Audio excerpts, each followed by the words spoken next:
no compromise. உங்க சைடுலயும் எங்க சைடுலயும். It's a GT promise. GT Holidays, South India's #1 travel brand. Jananayagan படத்தோட ஆடி launch தமிழ்நாட்டில் நடந்திருந்தா ஒரு மிகப்பெரிய கொண்டாட்டமா இருந்திருக்கும். மலேசியாவில் இருக்கிற தமிழர்கள் அவங்க பெரிய கொண்டாட்டமா அதை அனுபவிக்க போறாங்க. பட் தமிழகத்தில் நடக்கும் பொழுது இதுவரைக்கும் அரசியலில் நேரடியா வராத விஜய் பல ஆடியோ நிகழ்ச்சிகளை இங்கே நடத்தியிருக்காரு. அவருடைய ரசிகர்கள் வந்திருக்காங்க. முதல் முறையாக அரசியலுக்கு வந்த பிறகு ஒரு படம், அதுவும் கடைசி படம் தமிழ்நாட்டில் நடக்கும் பொழுது அதோடைய கொண்டாட்டமே வேறையாக இருந்திருக்கும். பட் அவர் அந்த கொண்டாட்டத்தை இங்கே கொடுக்க விரும்பாமல் மலேசியாவில் பண்ண போகிறாரு. அது ஒரு பெரிய மியூசிக் கான்செப்டாக பண்ண போகிறாங்க. அவருடைய 35 படங்கள்லேருந்து பாடல்களை தேர்ந்தெடுத்து ஒரு 35 பாட்டை அங்கே ப்ளே பண்ண போகிறாங்க. 35 படங்கள். ஆமாம், செலக்டிவாக. ஏன்னா வெளியில் ஒரு டாக் ஒன்று ஓடிட்டு இருக்கு. அவர் தொடர்ந்து நடிப்பார், சும்மா சொல்கிறாரு கடைசி படம்னு அப்படின்னு ஒரு டாக் ஒன்று ஓடிட்டு இருக்கு. அது இல்லைன்னு சொல்கிறதுக்காக தான் ஒரு மூடு செட் பண்ணுறாங்க. இது கடைசி படம் தான். அந்த இடம் தொடர்பாக மறுபடியும் ஒரு கேள்விகள் இருக்குது. ஸோ அது என்கொயரி தொடர்ந்து போயிட்டுருக்கு. இன்னும் அவங்க பர்மிஷன் கொடுக்கல. இன்னொன்று இவங்க கேட்ட நாளுங்கிறது ஏதோ முக்கியமான ஃபெஸ்டிவல் டேன்னு சொல்கிறாங்க. இப்போ தான் கொஞ்சம் சரியான திசையை நோக்கி அவங்க போகிறாங்கன்னு நான் நினைக்கிறேன். இப்போ இவங்க மக்களோடு உள்ளூரில் இருக்கிற அந்த முக்கியஸ்தர்கள் போய் மக்களோட கனெக்ட் ஆகுதுங்கிறது இல்லாமல் இருந்துச்சு. இப்போ தான் ஸ்டார்ட் பண்ணியிருக்காங்க. இதில் நான் ஆரம்பத்திலே சொல்கிறேன், காங்கிரஸோடு கூட்டணி வருவதற்கு வாய்ப்பே இல்லைன்னு நான் தொடர்ந்து சொல்லிகிட்டே இருக்கேன். அதுதான் இன்றைக்கி நடந்திருக்கு. அதுக்கேற்ற மாதிரி பீகார் தேர்தலில் காங்கிரஸ் தோற்ற பிறகு திமுக மாதிரி ஒரு வலுவான கட்சி கூட்டணியை விட்டு கொடுக்காது. அவரை பொறுத்தளவுக்கு நாம் இண்டிவிஜுவலாக நிற்போம். சின்ன சின்ன கட்சிகள் வந்தால் சேர்த்துப்போம், வரலைன்னா பிரச்சனை இல்லை. 50க்கும் மேற்பட்ட உலக நாடுகளில் 100 கோடிக்கும் அதிகமான ஆகாயம் தமிழ் பார்வையாளர்களுக்கு பேரன்பும் திருநன்றி.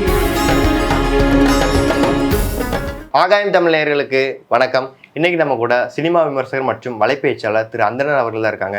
வணக்கம் சார். வணக்கம். ஜனநாயகன் படத்தோட ஆடி லான்ச்சு நேற்று அவங்க ப்ரொடக்ஷன் கம்பெனிலேருந்து ஒரு வீடியோ விட்டுருந்தாங்க, 5 நிமிஷம் வீடியோ. டிசம்பர் 27ஆம் தேதி மலேசியாவில் நடக்க போகிறது ஆடி லான்ச். இது எப்படி பார்க்குறீங்க சார்? தமிழ்நாட்டில் நடந்திருந்தால் ஒரு மிகப்பெரிய கொண்டாட்டமாக இருந்திருக்கும். மலேசியாவில் இருக்கிற தமிழர்கள் அவங்க பெரிய கொண்டாட்டமாக அதை அனுபவிக்க போகிறாங்க, அது வேற. பட் தமிழகத்தில் நடக்கும் பொழுது இதுவரைக்கும் அரசியலில் நேரடியாக வராத விஜய் பல ஆடியோ நிகழ்ச்சிகளை இங்கே நடத்தியிருக்காரு. அவருடைய ரசிகர்கள் வந்திருக்காங்க. முதல் முறையாக அரசியலுக்கு வந்த பிறகு ஒரு படம், அதுவும் கடைசி படம் தமிழ்நாட்டில் நடக்கும் பொழுது அதோடைய கொண்டாட்டமே வேறையாக இருந்திருக்கும். பட் அவர் அந்த கொண்டாட்டத்தை இங்கே கொடுக்க விரும்பாமல் மலேசியாவில் பண்ண போகிறாரு. அது ஒரு பெரிய மியூசிக் கான்செப்டாக பண்ண போகிறாங்க. அவருடைய 35 படங்கள்லேருந்து பாடல்களை தேர்ந்தெடுத்து ஒரு 35 பாட்டை அங்கே ப்ளே பண்ண போகிறாங்க. 35 படங்கள். ஆமாம், செலக்டிவாக. ஏன்னா அவர் நடித்த எல்லா படத்துலேருந்து பாட்டு போட்டால் விடிஞ்சிரும், அவ்வளோ பாட்டு போட முடியாது. அப்போ செலக்டிவான படங்கள்லேருந்து கொஞ்சம் எடுத்து போட்டு அதுக்கப்புறம் அந்த மேடையிலேயே இந்த படத்தினுடைய ஆடியோ லான்ச் பண்ணுறாங்க. Okay sir. அதாவது ஒரு ஆடி லான்ச் மாதிரி இல்லாமல் அவங்க பிளானே டிஃப்ரெண்ட்டாக பண்ணுறாங்க, ஒரு கச்சேரி மாதிரி ரெடி பண்ணுறாங்க சார். ஆமாம். Okay sir. ஆனால் சென்னையில் நடந்திருந்தா நீங்கள் சொல்லியிருக்க மாதிரி ஒரு பக்கம் பெரிய கூட்டமாக இருந்திருக்கும், இன்னொரு பக்கம் அந்த கரூர் சம்பவத்தை மையப்படுத்தி அதனால அந்த மாதிரி ஒரு இன்சிடென்ட் நடக்கக்கூடாதுன்றதுக்காக மலேசியாவில் போட்டிருக்காங்களா? இல்லை, அப்படி கிடையாது. மலேசியாவில் இருக்கிற டிஸ்ட்ரிபியூட்டரு இங்கே நடத்தணும்னு விரும்புகிறாரு. ஸோ அதனால் அவங்க பண்ணுறாங்க. அப்படி பார்த்தா விஜய் எங்கேயுமே போக முடியாது. இப்போ பிரச்சாரம் பண்ணி தானே ஆகணும், தேர்தல் நின்று தானே ஆகணும். அப்போ போகிற இடம்லாம் கூட்டம் வரும்னு வீட்டில் உட்கார முடியாதுல்ல. அப்படி அது காரணம் கிடையாது. நேற்று அவங்க ப்ரொடக்ஷன் கம்பெனிலேருந்து விட்டு அந்த கிளிம்ஸ் வீடியோ பார்த்துருப்பீங்க, 5 நிமிஷம். அதில் அனிருத் அவர்கள் பாடின அந்த விவேக் அவர்கள் எழுதின அந்த பாடல்கள் பார்த்துருப்பீங்க. உங்களுக்கு எப்படி இருந்துச்சு? நல்லா இருந்துச்சு. ஆக்சுவலாக இதை அவர் ஒரு தனி பாடல் ஒன்று போடுறாரு. அது ஒன்று போட்டு அது படத்தில் அப்புறம் வரப்போகுது. பட் இருந்தாலும் இதை மக்களுக்கு இது கடைசி படம். ஏன்னா வெளியில் ஒரு டாக் ஒன்று ஓடிட்டுருக்கு. அவர் தொடர்ந்து நடிப்பார், சும்மா சொல்கிறாரு கடைசி படம்னு அப்படின்னு ஒரு டாக் ஒன்று ஓடிட்டுருக்கு. அது இல்லைன்னு சொல்கிறதுக்காக தான் அவருடைய முந்தைய படங்கள்லேருந்து கிளிப்பிங்ஸ் எல்லாம் போட்டு ஒரு மூடு செட் பண்ணுறாங்க. இது கடைசி படம் தான், யார் சொல்கிறதையும் கேட்காதீங்க, நம்பாதீங்க, ஒரு சோகமாக ஒரு மூடு. ஆமாம் அப்படின்னு அதை செட் பண்ணுறாங்க.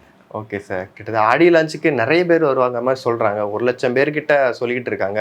எந்த மாதிரி ஒரு பிளானிங் இருக்க போகுது இந்த ஆடி லான்ச்? அந்த ஆடிட்டோரியம் 85,000 பேர் உட்கார்ற ஆடிட்டோரியம். அது இல்லாமல் எக்ஸ்ட்ரா சேர்லாம் போட்டால் 1,05,000 பேர் உட்காரலாங்கிறாங்க. அவ்வளோ பெரிய ஆடிட்டோரியம் அது. ஸோ அது நிரம்பி வழியுங்கிற அளவுக்கு தான் இப்போதைக்கு ஒரு கால்குலேஷன் இருக்குது. இதுமாதிரி ஸ்பெஷல் சீஃப் செலிபிரிட்டிஸ்லாம் நிறைய பேர் வர்றதா சொல்கிறாங்க. உண்மையா அதெல்லாம்?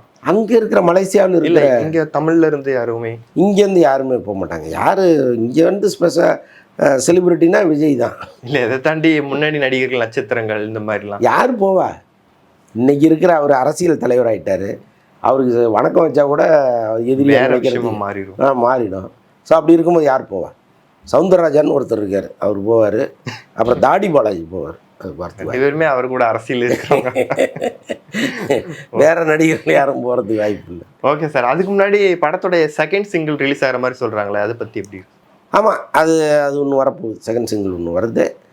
அதான் இப்போ அது வந்து அடுத்த மாதம் 27. அதுக்குள்ளே அவங்க இருக்கிற அப்டேட்லாம் விட்டு தானே ஆகும். Okay sir. டிவிக்கு தமிழக வெற்றி கழகத்துடைய அரசியல் செயல்பாடு அடுத்த கட்டம் கரூர் சம்பவத்துக்கு அப்புறம் ஆட்டம் தீவிரமாக இருக்குன்னு தான் சொல்லணும். ஒரு பக்கம் சேலத்தில் பிரச்சாரத்துக்காக கொடுத்துருக்காங்க பர்மிஷன், இது எப்படி பார்க்குறீங்க சார்? இன்னும் பர்மிஷன் கொடுக்கல, கேட்டிருக்காங்க, பர்மிஷன் கேட்டிருக்காங்க. அந்த இடம் தொடர்பாக மறுபடியும் ஒரு கேள்விகள் இருக்குது. ஸோ அது என்கொயரி தொடர்ந்து போயிட்டுருக்கு. இன்னும் அவங்க பர்மிஷன் கொடுக்கல. இன்னொன்று வந்து இவங்க கேட்ட நாளுங்கிறது ஏதோ முக்கியமான ஃபெஸ்டிவல் டேன்னு சொல்கிறாங்க. ஒரு கார்த்திகை தீபம். ஸோ அந்த மாதிரி டைமில் கொடுத்தோம்னா மக்களுக்கு இடையூறாக இருக்கும். ஸோ அதனால் கொஞ்சம் தள்ளி வச்சுங்கிற மாதிரி சொல்கிறாங்க போல இருக்கு. பட் இன்னும் ஒரு முடிவுக்கு வரல. இது எப்படி சார், இந்த இப்போ கரூர் சம்பவத்துக்கு அப்புறம் பிரச்சாரம் ஒரு பக்கம் பண்ண மாட்டாருங்கிற மாதிரி நினச்சிட்டு இருந்தாலும், ஆனால் பிரச்சாரத்தை நோக்கி அவர் முன் வச்ச பாதையில் அவர் போய்கிட்டே இருப்பாங்கிற மாதிரி தானே இந்த இருக்குது. இல்லைங்க, இப்போ தமிழக அரசு வந்து நீதிமன்றத்தில் ஒரு வரைவு திட்டம் கொடுத்துருக்கு. எல்லா கட்சிகளுமே எதை ஃபாலோ பண்ணணும், இப்போ ரோட் ஷோ உண்டா, பொதுக்கூட்டங்கள் நடத்தலாமா, அப்படி நடத்துனா என்னெல்லாம் அதில் பண்ணணும் அப்படின்னு ஒரு பெரிய திட்டங்களை வகுத்து கொடுத்துருக்காங்க. அதை நீதிமன்றம் அப்ரூவல் பண்ணி அதில் ஏதாவது கரெக்ஷன்னா அவங்க சொல்லி சீக்கிரம் அறிவிச்சிருவாங்க.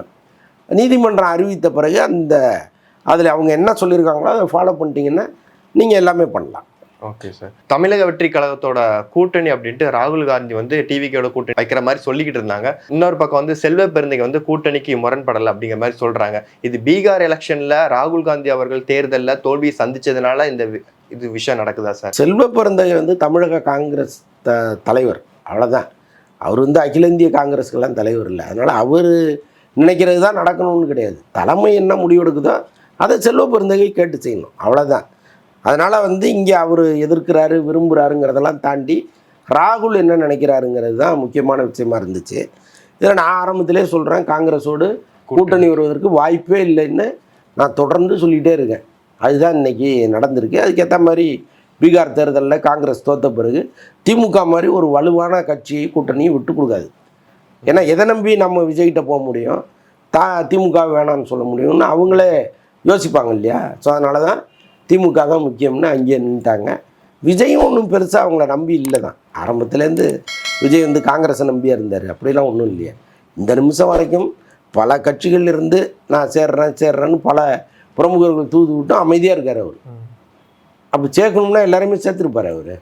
அவரை பொறுத்தளவுக்கு நாம் இண்டிவிஜுவலாக நிற்போம், சின்ன சின்ன கட்சிகள் வந்தால் சேர்த்துப்போம், வரலைன்னா பிரச்சனை இல்லை, நம்ம நிற்போம், நம்முடைய ஸ்ட்ரென்த் என்னன்னு பார்ப்போங்கிறது தான் அவருடைய நோக்கமாக இருக்குது. ஸோ அதனால் காங்கிரஸ் வருது வரலங்கிற எண்ணமெல்லாம் அவருக்கும் வரப்போகிறது இல்லை. வந்தால் சந்தோஷம், வரலைன்னா ஒன்றும் பெரிய வருத்தம் இல்லைங்கிற மாதிரி தான் அவரும் இருக்கார். ஓகே சார், கண்டிப்பாக நிறைய விஷயங்கள் ஷேர் பண்ணி தேங்க்யூ சார். நன்றி. No compromise. உங்க சைட்லயும் எங்க சைட்லயும். It's a GT promise. GT Holidays, South India's #1 travel brand.